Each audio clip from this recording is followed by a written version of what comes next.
ओम शांति।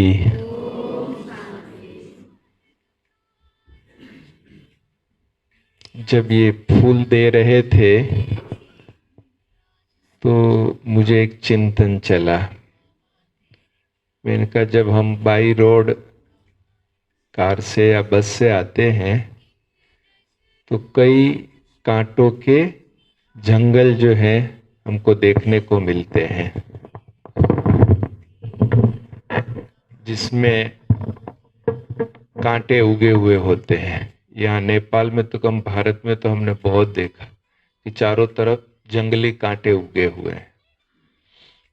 तो मैं सोचता था कि क्या उन कांटों को उगाने के लिए कोई वहां गया होगा, बीज डाला होगा, उनको पानी दिया होगा, उनकी सेफ्टी करके उगाया होगा, या अपने आप हो गया? अपने आप हो गया है। और अगर हमको अपने घर में 10 फीट बाई 10 फीट का एक फूलों का बगीचा तैयार करना हो तो वो भी अपने आप हो जाता है? वो अपने आप नहीं होता है। उसके लिए क्या करना पड़ता है? जमीन तैयार करनी पड़ती है, स्पेशल मिट्टी लाके डालनी पड़ती है, फिर नर्सरी से फूलों के प्लांट्स लाने पड़ते हैं। एक बार प्लांट्स लगाने से हो जाएगा ना? फिर जरूरत नहीं पड़ेगी ना? फिर भी पड़ेगी जरूरत। रोज देखना पड़ेगा, उसको पानी भी देना पड़ेगा, खाद भी देना पड़ेगा, उसको कोई जानवर खा नहीं जाए बचाना भी पड़ेगा, है? ऐसा ही होता है ना? तो ये हमारा मन जो है ना, मन रूपी धरती पर विकार, कमियां, अवगुण रूपी कांटे ऑटोमेटिक उग जाते हैं। काम, क्रोध, लोभ, मोह, अहंकार, ईर्ष्या, नफरत, वैर भाव, घृणा, आलस्य, अलबेलापन, ये सब क्या होते हैं? ऑटोमेटिक आ जाते हैं। किसी बच्चे को कोई स्कूल में ट्रेनिंग दी जाती है कि गुस्सा कैसे करने का है? कभी ट्रेनिंग देते हैं गुस्सा कैसे करने का, मोह कैसे करने का? किसी की कोई विकारों की कोई ट्रेनिंग नहीं होती है, लेकिन वो अपने आप हो जाते हैं। लेकिन शांत कैसे रहने का, प्रेम से कैसे रहने का, शुभ भावना से कैसे रहने का, इसके लिए क्या करना पड़ता है? अभी हम क्या कर रहे हैं यहां पे बैठे बैठे? वो ट्रेनिंग ही ले रहे हैं ना। भगवान खुद 90 वर्षों से ट्रेनिंग दे रहा है, 90 वर्षों से। और फिर हमको कोई कांटा नहीं लग जाए, इसलिए बाबा ने ऐसी फुलवारी तैयार की है, ऐसे माली तैयार किए हैं। बागवान बाबा ने हमारी बहनों को, ब्रह्मा कुमारी बहनों को माली के रूप में तैयार किया, ताकि हम फूलों को कहीं कोई जानवर खा नहीं जाए, माया रूपी चिड़िया कट नहीं कर दे। अच्छा, कांटों के जंगल में जाना कोई पसंद करता है? नहीं करता है। फूलों के बगीचों में जाना खास टाइम निकाल कर देखने जाते हैं, वहां अच्छा अनुभव करने जाते हैं।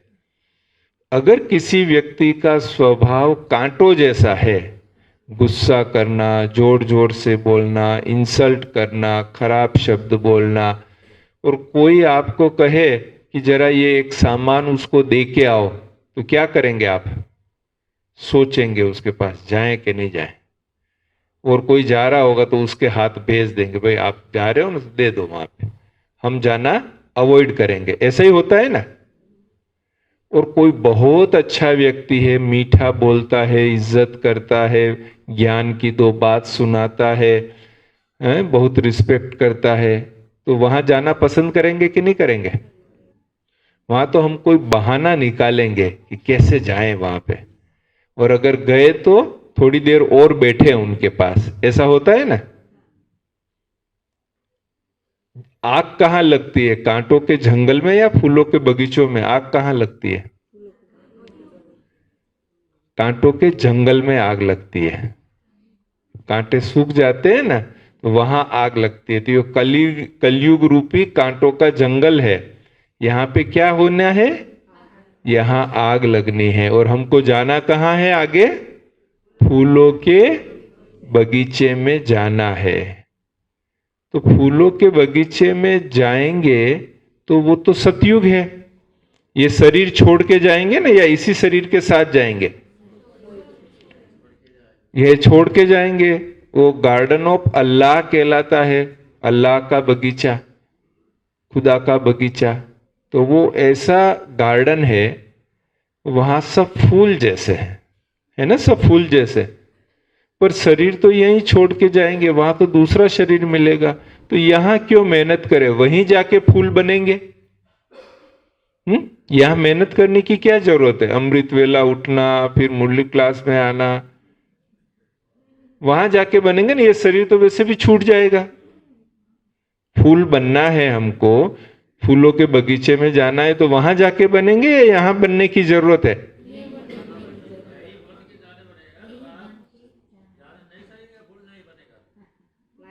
अच्छा, भाई साहब कह रहे हैं कि यहां फूल बनेंगे तो वहां एंट्री मिलेगी, नहीं तो एंट्री वहां नहीं मिलती है। वहां फूल बनने की फैक्ट्री नहीं है, वो यहां पर है। बाबा ने फूल बनाने की अभी नर्सरी यहां खोली हुई है। यहां फूल बनेंगे तो वहां पे एंट्री मिलेगी, बाकी वहां एंट्री नहीं मिलेगी। तो चेक कर ले वे, फूल बन गए हैं, क्योंकि जाने का टाइम तो आ गया है। आया कि नहीं आया, कि अभी देरी है? संगम युग कितने साल का है? 100 साल का है। कितने साल निकल गए संगम युग के? 90 निकल गए। कितने बचे? तो अभी पुरुषार्थ के 10 साल बाकी है। सतयुग के 100 साल में स्थापना भी हो जाएगी। स्थापना भी हो जाएगी, तो स्थापना में भी 3-4 साल जाएंगे, उसके पहले विनाश में 3-4 साल जाएंगे। तो पुरुषार्थ का कितना टाइम बचा?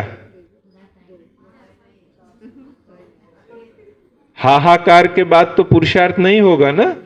बाबा ने बोला ना, एक बार दुनिया में हाहाकार हो जाएगा तो पुरुषार्थ नहीं कर सकेंगे।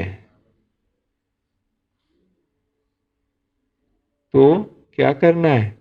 3-4 साल में फूल बनना है हमको।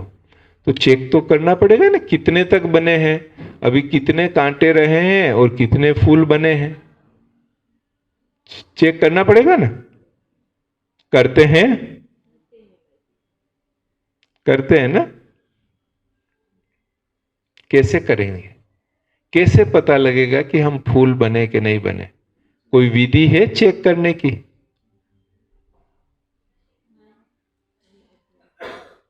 हाँ जी, देखो प्रैक्टिकल है, थ्योरी पूरी हो गई। साकार बाबा, अव्यक्त बाबा, दादियां सब क्लासेस करा करा के थ्योरी तो पूरी कर दी है। अब तो प्रैक्टिकल है। एग्जाम से पहले का प्रैक्टिकल होता है ना, तो चेक करें कैसे फूल बने।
फूल बनने का पुरुषार्थ है आत्मिक स्थिति में रह के बाबा को याद करना। अब हम आत्मिक स्थिति में है, ये कैसे पता चले कि हाँ हम आत्मिक स्थिति में है या नहीं है? ये हमारा पहला पाठ है, आत्मिक स्थिति वाला, ठीक है ना। 7 दिन का कोर्स करते तो पहला पाठ क्या है? आत्मा का है। तो अभी तक हमने वो स्थिति में है कि नहीं, ये कैसे पता चलेगा?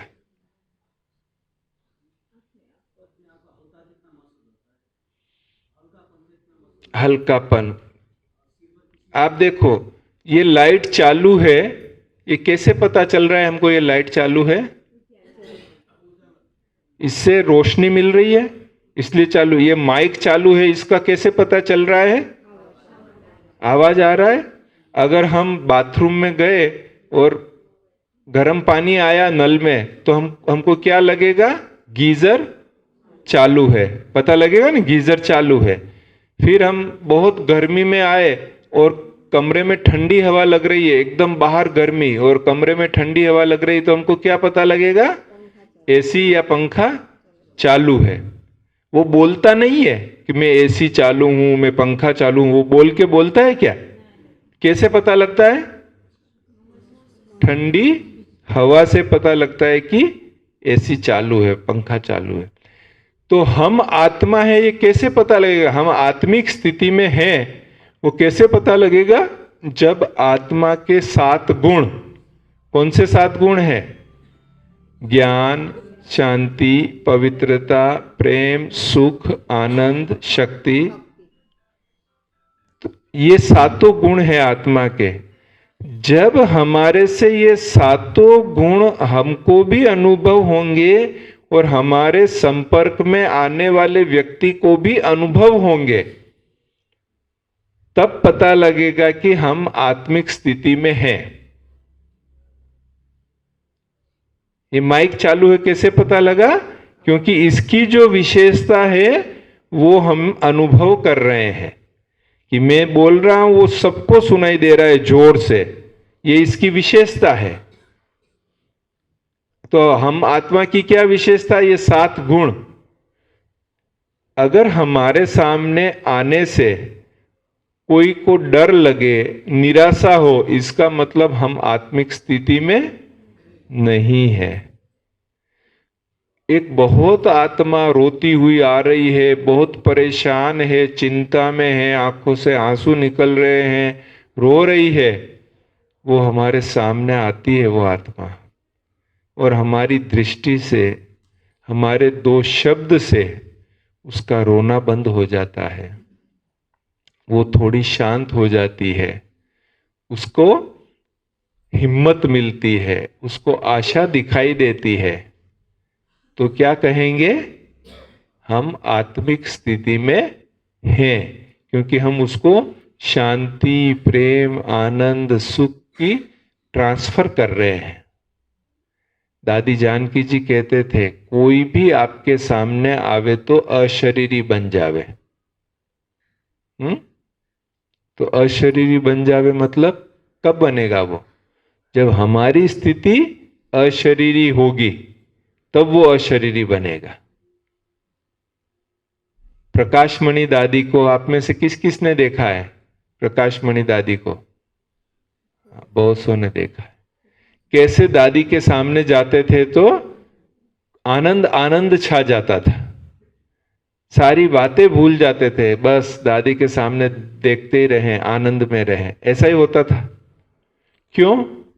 क्योंकि वो आनंद में रहती थी, सदा खुश रहती थी। तो आओ हम चेक करें कि हम कितनी आत्मिक स्थिति में हैं, कितने फूल बने हैं।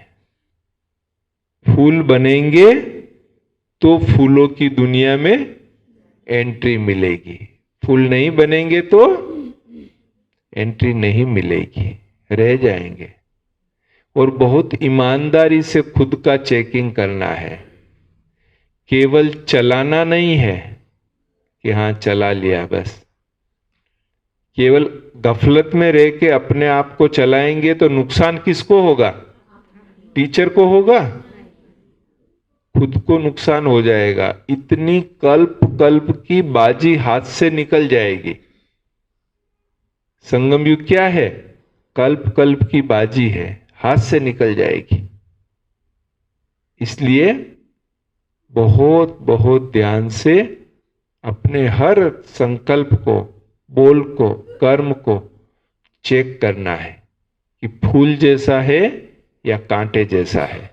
बाबा साकार मूल्यों में कितनी बार कहते हैं, कांटा नहीं लगाना है, फूल बनना है, बहुत मीठा बनना है।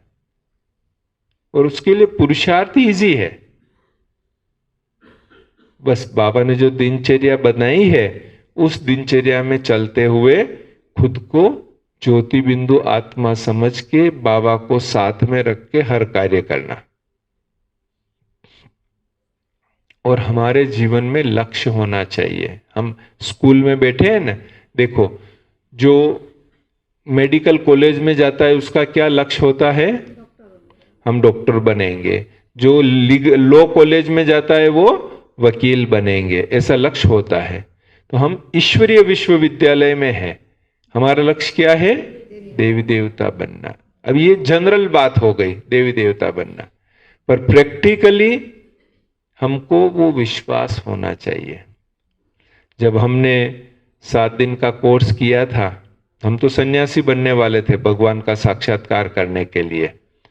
हिमालय में आपके पास ही आने वाले थे इधर कि भगवान का साक्षात्कार करना है। लेकिन उसी समय किसी ने हमको कहा कि आपके घर के पास में गीता पाठशाला है, आप वहां जाओ तो आपको बहुत अच्छा लगेगा। हमने सोचा 5-7 दिन बाद हिमालय में जाएंगे, उसके पहले यहाँ साथ में बैठ के गीता पढ़ लेते हैं। तो गीता पढ़ने के लिए वहां गए हम। तो हमको क्या पता ब्रह्मा कुमारी क्या है, ये बहने क्या है, सेंटर क्या है, कुछ पता नहीं था। वो तो किसी डॉक्टर का घर था जिसमें गीता पाठशाला चल रही थी। तो उन्होंने कहा ये ईश्वरीय विश्वविद्यालय है और यहाँ ऐसी डिग्री दी जाती है। वो पीछे लक्ष्मी नारायण का फोटो है ना, ये सब बड़ा अच्छा सुंदर फोटो वहां सजाया हुआ लगा था, 4 फीट का 5 फीट का फोटो। तो कहा यहाँ ये डिग्री दी जाती है।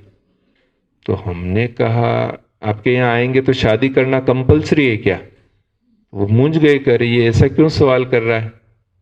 क्योंकि हम भक्ति करते थे और हमको भगवान का साक्षात्कार करना था। तो हमने गुरु के आश्रम में प्रतिज्ञा की थी, हमने गुरु किया हुआ था, प्रतिज्ञा की थी कि ये आजीवन ब्रह्मचर्य व्रत का पालन करेंगे, क्योंकि ये सुना था कि ब्रह्मचर्य व्रत का पालन करने से भगवान का साक्षात्कार जल्दी होता है। तो कि हम आजीवन ब्रह्मचर्य व्रत का पालन करेंगे। और उस समय तो ये समझते थे कि शादी के बाद तो ब्रह्मचर्य व्रत का पालन नहीं होता है।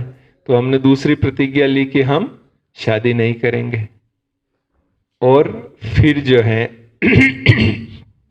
यहाँ आए तो ये ब्रह्मा कुमारी वाले तो लक्ष्मी नारायण बना रहे हैं, मतलब लक्ष्मी नारायण तो शादीशुदा है, और वो डॉक्टर भाई जिसके घर में पाठशाला थी वो भी शादीशुदा थे। तो हमने कहा यहाँ शादी करना कंपलसरी है। फिर उन्होंने कहा कि नहीं नहीं, आप हम तो भगवान का ज्ञान सुनाते हैं, आपको जो इच्छा हो आप करो। आपको इच्छा हो शादी करना है तो करो, नहीं करना है तो नहीं करो, लेकिन आप कोर्स जरूर करो। फिर हमने कोर्स किया। 5वें दिन हमको वो रियलाइजेशन हुआ कि 5वें दिन कि क्या जिस भगवान को मैं ढूंढ रहा था, जिसके साक्षात्कार के लिए मैं इधर उधर भटक रहा था, सन्यासी बनने जा रहा था, वो परमात्मा स्वयं शिव बाबा है जो आकर ज्ञान सुना रहे हैं। तो इस प्रकार से जब कोर्स पूरा हुआ तो 8वें दिन उन्होंने मुझे सामने मुरली क्लास में बुलाया, कहा अपना परिचय दो। तो चूंकि ज्ञान पूरा समझ में आ गया था, पूरा विश्वास हो गया था, तो हमने वही कहा कि ये शरीर का नाम ललित है और हम अभी सीए की पढ़ाई पढ़ रहे हैं। अभी बाबा ने जैसे कहा है वैसा आगे करेंगे, इस प्रकार से परिचय दिया। तो वो डॉक्टर थे, तो वो बड़ा होशियार थे। तो उन्होंने कहा अब आपके जीवन का लक्ष्य क्या है, वो बताइए कि आपके जीवन का लक्ष्य क्या है। तो हमने बहुत विश्वास के साथ, वही विश्वास आज तक कायम है, उस विश्वास के साथ हमने कहा कि हम सतयुग में पहले जन्म में श्री कृष्ण, पहले जन्म में श्री कृष्ण जो है उनके साथ जो उनका फ्रेंड रहता है ना सारा दिन, वो पार्ट हम प्ले करेंगे। श्री कृष्ण के फ्रेंड का पार्ट हम प्ले करेंगे, ये हमने डिसाइड किया। और वो डिसीजन मन में बैठा हुआ एकदम पक्का है कि वो पार्ट हमें प्ले करना है। लेकिन पाठशाला में क्लास करते थे तो हमने कहा कि हम तो पाठशाला में हैं, श्री कृष्ण ने तो सारे विश्व की सेवा की, तब वो विश्व महाराजन बने। हम पाठशाला में तो सारे विश्व की सेवा कैसे कर रहे हैं, और नहीं करेंगे तो श्री कृष्ण का फ्रेंड कैसे बनेंगे। तो लक्ष्य पक्का था। बाबा को बोला, बाबा आपको जैसे भी कराना हो कराना, लेकिन हमको बनना है। तो देखो लक्ष्य पक्का था। तो बाबा ने गीता पाठशाला से सब सेंटर, सब सेंटर से सेंटर, सेंटर से सब जोन, सब जोन से जोन, और फिर मधुबन में बिठा दिया। और मधुबन में भी अकाउंट ऑफिस में बिठाया, जहां पर पूरे भारत की बहनें आती थी अकाउंट चेक कराने। हमारे सामने बैठ के अकाउंट चेक कराती थी। तो हम कितना नशा चढ़ता था कि जिन देवियों के दर्शन के लिए लोग कितना पैदल जाते, जंगलों में जाते हैं, कितनी तपस्या करते हैं, आजकल तो केबल कार में बैठ के जाते हैं देवियों के दर्शन के लिए। वो देवियां हमारे सामने हमको दर्शन देने के लिए आती है, हमारे सामने बैठती है, हमको दर्शन देती है। इतना नशा चढ़ता था।